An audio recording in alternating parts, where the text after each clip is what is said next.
എല്ലാ വർഗീയതയെയും ഒരുപോലെ എതിർത്തുകൊണ്ട് മാത്രമേ നാടിന്റെ സമാധാനവും മതനിരപേക്ഷ അടിത്തറയും നമുക്ക് സംരക്ഷിക്കാനാവൂ. എന്നാൽ ഈ യാതൊരു ബോധവുമില്ലാത്ത തീർത്തും ഉത്തരവാദിത്വരഹിതമായ പ്രവർത്തനമാണ് നമ്മുടെ രാജ്യത്ത് ഒരു കാലത്ത് ഭരണ നേതൃത്വമായിരുന്ന ഇന്നും പാർലമെന്റിൽ പ്രതിപക്ഷമെന്ന് കരുതപ്പെടുന്ന കോൺഗ്രസ് സ്വീകരിക്കുന്നത്. കോൺഗ്രസിന്റെ ഏതെങ്കിലും ഒരു നേതാവ് വർഗീയതയ്ക്കെതിരെ പ്രസംഗിക്കുന്നതായി നിങ്ങൾ കണ്ടിട്ടുണ്ട്? RSSനെതിരെ ദുർബലമായെങ്കിലും ഒരു വാക്ക് പറയുന്നതായി ഏതെങ്കിലും ഒരു കോൺഗ്രസ് നേതാവിനെ നിങ്ങൾ കണ്ടിട്ടുണ്ട്? നമുക്കങ്ങനെ കാണാൻ പറ്റും. എന്ന് മാത്രമല്ല, ചരിത്രത്തിലെ കാലവും RSSുമായി സന്ധി ചെയ്തും കൂട്ടുചേർന്നും ഇടതുപക്ഷ മതനിരപേക്ഷ പ്രസ്ഥാനങ്ങളെ ദുർബലപ്പെടുത്താനും ക്ഷണികമായ രാഷ്ട്രീയ നേട്ടങ്ങൾ ഉണ്ടാക്കാനുമാണ് കോൺഗ്രസ് പരിശ്രമിച്ചത്. അത് ഇന്നും ഇന്നലെയും ആരംഭിച്ചത്. കേരളത്തിന്റെ ചരിത്രം പരിശോധിച്ചാൽ 1986 നവംബർ 1 കേരളം ഒരു സംസ്ഥാനമായി രൂപീകരിക്കപ്പെടുന്നു. തുടർന്ന് നടന്ന തെരഞ്ഞെടുപ്പ് 1957. ആദ്യത്തെ ഐക്യ കേരളപ്പിറവിക്ക് ശേഷമുള്ള ആദ്യ തെരഞ്ഞെടുപ്പിൽ ജനസംഘം മത്സരിച്ചിട്ടില്ല. അന്ന് തെരഞ്ഞെടുപ്പിൽ സ്ഥാനാർത്ഥികളെ നിർത്തി മത്സരിപ്പിക്കാൻ അവർ തയ്യാറായില്ല. പക്ഷേ ആ തെരഞ്ഞെടുപ്പിലും ജനസംഘത്തിന്റെ ഒരു മൗന പിന്തുണ കോൺഗ്രസിനുണ്ടായി. അതിന്റെ പശ്ചാത്തലം 57 EMS ഗവൺമെന്റിനെ അട്ടിമറിക്കാൻ സംഘടിപ്പിക്കപ്പെട്ട വിമോചന സമരത്തിന് RSS പിന്തുണച്ചു എന്നതാണ്. കേരളത്തിൽ ആദ്യമായി ഒരു സമരത്തെ RSS പിന്തുണച്ചത് വിമോചന സമരത്തെ. ആ ബന്ധം അവിടെ നിന്ന് ആരംഭിക്കുന്നു. അതിനെ തുടർന്ന് നെഹ്റു ഗവൺമെന്റ് ഭൂരിപക്ഷമുള്ള EMS ഗവൺമെന്റിനെ പിരിച്ചുവിട്ടതെല്ലാം നമുക്കറിയാം. ഞാൻ ആ ചരിത്ര വിശദാംശങ്ങളിലേക്ക് പോകുന്നില്ല. തുടർന്ന് നടന്ന തെരഞ്ഞെടുപ്പാണ് 1960 തെരഞ്ഞെടുപ്പ്, അതായത് രണ്ടാം കേരള നിയമസഭാ തെരഞ്ഞെടുപ്പ്. ആ തിരഞ്ഞെടുപ്പിലാണ് ചരിത്രത്തിൽ ആദ്യമായി ജനസംഘം, അന്ന് BJP രൂപീകരിച്ചിട്ടില്ല, RSSന്റെ തീരുമാനപ്രകാരം ജനസംഘം തെരഞ്ഞെടുപ്പിൽ മത്സരിക്കുന്നതെന്നോ ആദ്യമായി കേരളത്തിൽ മത്സരിക്കും. എല്ലാ മണ്ഡലങ്ങളിലും മത്സരിക്കുന്നില്ല. സംസ്ഥാനത്തെ ജനസംഘം പ്രവർത്തകരാകെ 4 മണ്ഡലങ്ങളിൽ കേന്ദ്രീകരിച്ച് 4 നിയമസഭാ മണ്ഡലങ്ങളിലാണ് അവർ മത്സരിച്ചത്. പട്ടാമ്പിയും കോഴിക്കോടും ഗുരുവായൂരും മണ്ടത്തോടും ഈ 4 മണ്ഡലങ്ങളാണെന്ന് അവർ മത്സരിച്ചു. RSSന്റെ നേതാവായ ദീനദയാൽ ഉപാധ്യായ കേരളത്തിൽ വന്നു. ദീനദയാൽ ഉപാധ്യായാണ് ജനസംഘത്തിന്റെ സ്ഥാനാർത്ഥികളെ പ്രഖ്യാപിച്ചത്. 4 മണ്ഡലങ്ങളിലെ സ്ഥാനാർത്ഥി പ്രഖ്യാപനത്തിന് ശേഷം തെരഞ്ഞെടുപ്പ് പ്രവർത്തനം തകൃതിയായി മുന്നേറി. ആ ഘട്ടത്തിലാണ് കേരളത്തിലെ കോൺഗ്രസിന്റെ നേതാക്കന്മാർ ദീനദയാൽ ഉപാധ്യായയെ സന്ദർശിച്ച് സഹായം അഭ്യർത്ഥിക്കുന്നു. അന്ന് കോൺഗ്രസ് മുന്നോട്ട് വെച്ച ആശയം, ഞങ്ങളുടെയും നിങ്ങളുടെയും ലക്ഷ്യം ഒന്നാണ്, കമ്മ്യൂണിസ്റ്റുകാരെ തോൽപ്പിക്കണം. എങ്കിൽ നമ്മൾ രണ്ടായി മത്സരിക്കേണ്ട കാര്യമുണ്ടോ? നമുക്ക് ഒരുമിച്ച് ചേർന്ന് മത്സരിച്ചും കൂടെ എന്നായി. ദീനദയാൽ ഉപാധ്യായയ്ക്ക് വിയോജിപ്പുണ്ടായില്ല. പക്ഷെ അദ്ദേഹം പറഞ്ഞു, എന്ത് ചെയ്യാം, ഞങ്ങൾ 4 മണ്ഡലങ്ങളിൽ സ്ഥാനാർത്ഥികളെ പ്രഖ്യാപിച്ചു പോയി, മറ്റെല്ലായിടത്തും നിങ്ങളെ സഹായിക്കാം. എങ്കിലും നിങ്ങളുടെ അഭ്യർത്ഥന മാനിച്ച് പ്രഖ്യാപിച്ച 4 സ്ഥാനാർത്ഥികളിൽ ഒരാളെ ഞങ്ങൾ പിൻവലിക്കുന്നു, ഞങ്ങൾ മരവിപ്പിക്കും. അങ്ങനെ ദീനദയാൽ ഉപാധ്യായ പ്രഖ്യാപിച്ച് പ്രചരണം ഒരു ഘട്ടം പിന്നിട്ട പട്ടാമ്പിയിലെ ജനസംഘത്തിന്റെ സ്ഥാനാർത്ഥി P. മാധവ മേനോന്റെ സ്ഥാനാർത്ഥിത്വം മരവിപ്പിച്ചു. കോൺഗ്രസിന്റെ സ്ഥാനാർത്ഥി A. രാഘവൻ നായർക്ക് ജനസംഘം പിന്തുണ പ്രഖ്യാപിച്ചു. 1960 രണ്ടാം കേരള നിയമസഭാ തെരഞ്ഞെടുപ്പിലാണ് കേരളത്തിന്റെ തിരഞ്ഞെടുപ്പ് ചരിത്രത്തിൽ ആദ്യമായി RSSും കോൺഗ്രസും കൈകോർത്ത് പിടിച്ച് സംയുക്ത സ്ഥാനാർത്ഥിയെ മത്സരിപ്പിച്ചു. പട്ടാമ്പിയിലെ രാഘവൻ നായർ. അതും പ്രഖ്യാപിച്ച് പ്രചരണം തുടങ്ങിയ സ്ഥാനാർത്ഥിയെ ജനസംഘം മരവിപ്പിച്ചു.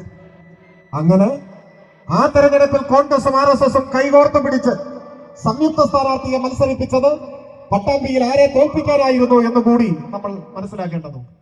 അന്ന് പട്ടാമ്പിയിൽ മത്സരിച്ച കമ്മ്യൂണിസ്റ്റ് പാർട്ടിയുടെ സ്ഥാനാർത്ഥിയുടെ പേരാണ് EMS നമ്പൂതിരിപ്പാട്.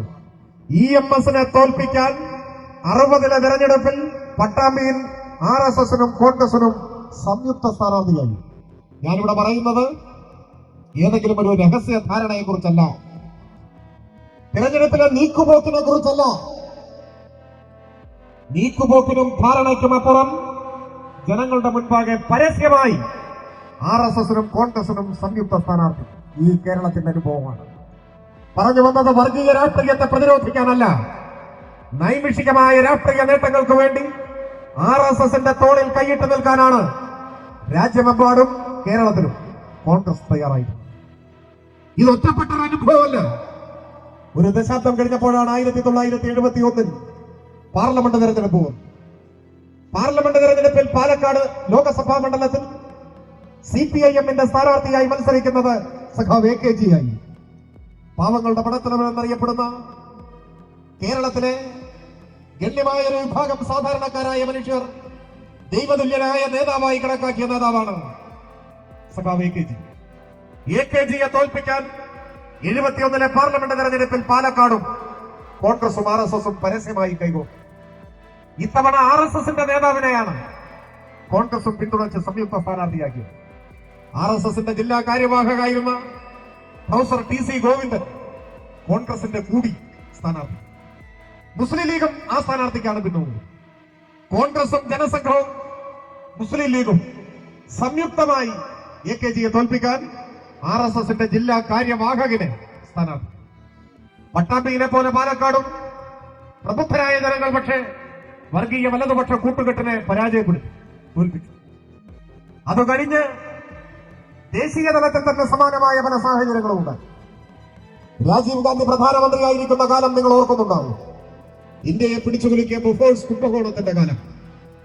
രാജ്യവ്യാപകമായി അഴിമതിക്കെതിരായ വലിയ ജനവികാരം ഉയർന്നു വന്നപ്പോൾ വരാൻ പോകുന്ന ലോക്സഭാ തെരഞ്ഞെടുപ്പിൽ സ്ഥിതി പരിങ്ങല്ലാവും എന്ന് കണ്ട് രാജീവ് ഗാന്ധി തന്റെ മനസാക്ഷി സൂക്ഷിപ്പുകാരനായി കൂടി രാഷ്ട്രീയ ലോകം വിലയിരുത്തുന്ന വിശ്വസ്തനായ കോൺഗ്രസിന്റെ MP, നാഗപ്പൂരിൽ നിന്നുള്ള കോൺഗ്രസിന്റെ MP ശ്രീ ബൻവാരിലാൽ പുരോഹിതനെയാണ് RSSന്റെ സർസംഘചാലകന്റെ അടുത്തേക്ക് രാജീവ് ഗാന്ധി പറഞ്ഞയച്ചത്. രാജീവ് ഗാന്ധിയുടെ ദൂതനായി കടന്നുചെന്ന RSSന്റെ ഇഷ്ടക്കാരൻ കൂടിയായ നാഗപ്പൂരിലെ കോൺഗ്രസിന്റെ MP ബൻവാരിലാൽ പുരോഹിതൻ രാജീവ് ഗാന്ധിയുടെ സന്ദേശം കൈമാറി. അത് മറ്റൊന്നുമായിരുന്നില്ല. ലോക്സഭാ തെരഞ്ഞെടുപ്പിൽ RSSന്റെ സഹായം വേണം, പകരം ബാബറി മസ്ജിദിൽ ശിലാന്യാസം നടത്താൻ അനുവാദം തരാം. അതിനെ തുടർന്ന് എന്ത് സംഭവിച്ചു എന്ന് എല്ലാവർക്കും അറിയാം. ബാബറി മസ്ജിദിൽ ശിലാന്യാസം നടത്താൻ RSSന് അനുവാദം കൊടുത്തു. ബാബറി മസ്ജിദിന്റെ 92 തകർച്ചയുടെ ആദ്യമടി അവിടെ നിന്ന് ആരംഭിച്ചു. രാജ്യവ്യാപകമായി വലിയ വിമർശനം ഉയർന്നു. അന്ന് കേരളത്തിലെ ന്യൂനപക്ഷങ്ങളെ വഞ്ചിക്കുന്ന നിലപാട് സ്വീകരിച്ചുകൊണ്ട് മുസ്ലിം ലീഗിന്റെ നേതൃത്വം തെറ്റായ ഒരു പ്രചാരവേലയ്ക്ക് നേതൃത്വം കൊടുത്തു. ചന്ദ്രികയിൽ അന്ന് വന്ന വാർത്ത ഞാൻ ഇപ്പോഴും ഓർക്കുന്നു. ശിലാന്യാസം നടത്തിയത് മസ്ജിദിലല്ല എന്നായിരുന്നു വാർത്ത. ചരിത്രത്തിലെ ഒരിക്കലും മറക്കാനാവാത്ത ഒരു നുണ മുസ്ലിം ലീഗ് നേതൃത്വത്തിന്റെ സാക്ഷ്യമായി വന്നു. അധികം വൈകാതെ രാജീവ് ഗാന്ധി ദൂതനായി പറഞ്ഞയച്ച ബൻവാരിലാൽ പുരോഹിത് രാമജന്മഭൂമി ക്യാമ്പയിൻ കമ്മിറ്റിയുടെ നേതാവായി BJPയിൽ ചേർന്നു. അപ്പോഴേക്ക് ജനസംഘമൊക്കെ മാറി BJP ആയി. ദേശീയ തലത്തിൽ ഇത്തരത്തിലുള്ള ധാരണകളും കച്ചവടവും നടക്കുമ്പോഴാണ് 91 നിയമസഭയിലേക്കും പാർലമെന്റിലേക്കും ഒരുമിച്ച് തെരഞ്ഞെടുപ്പ് നടന്നത്. ആ തെരഞ്ഞെടുപ്പിലാണ് പിൽക്കാലത്ത് കുപ്രസിദ്ധമായി മാറിയ കോലീബി സഖ്യം രൂപപ്പെട്ടു വന്നത്. അത് ഇവിടെ ഒത്തുകൂടുന്നവരെല്ലാം ഒരുപക്ഷെ ഓർക്കുന്നുണ്ടാവും. ബേപ്പൂരിലും വടകരയും സഖാവ് TK ഹംസയെ പരാജയപ്പെടുത്താൻ ബേപ്പൂരിൽ RSS കർസേവകരായിരുന്ന ഡോക്ടർ മാധവൻകുട്ടിയെ UDFന്റെ സ്ഥാനാർത്ഥിയായി പ്രഖ്യാപിച്ചു. കോൺഗ്രസും ലീഗും BJPയും കൈകോർത്തു. ആദരണീയനായ പാണക്കാട് സയ്യദ് മുഹമ്മദ് അലി ശിഹാബ് തങ്ങൾ മാധവൻകുട്ടിയെ വിശേഷിപ്പിച്ചു, ഇത് പാണക്കാട്ടെ കുട്ടിയാണ്. ആ സമയത്ത് നടന്ന പാർലമെന്റ് തെരഞ്ഞെടുപ്പിൽ വടകരയിൽ KP ഉണ്ണികൃഷ്ണനെ പരാജയപ്പെടുത്താൻ RSSന്റെ നേതാവ് കൂടിയായ അഡ്വക്കേറ്റ് രമണ സിംഗിനെ UDF സ്ഥാനാർത്ഥിയാണ്. അങ്ങനെ 60 പട്ടാമ്പിയിൽ നിന്ന് ആരംഭിച്ച കോൺഗ്രസുമായുള്ള പരസ്യ സഖ്യം പാലക്കാടും ബേപ്പൂരും വടകരയും എല്ലാമായി വളർന്നു വരുന്നതിന് കേരളം സാക്ഷ്യം വഹിച്ചു. ഞാനിവിടെ പരാമർശിച്ചതെല്ലാം പരസ്യമായ തെരഞ്ഞെടുപ്പ് സഖ്യങ്ങളെ കുറിച്ചാണ്, രഹസ്യധാരണകളെ കുറിച്ചല്ല, ആരോപണമല്ല, ചരിത്ര സത്യം.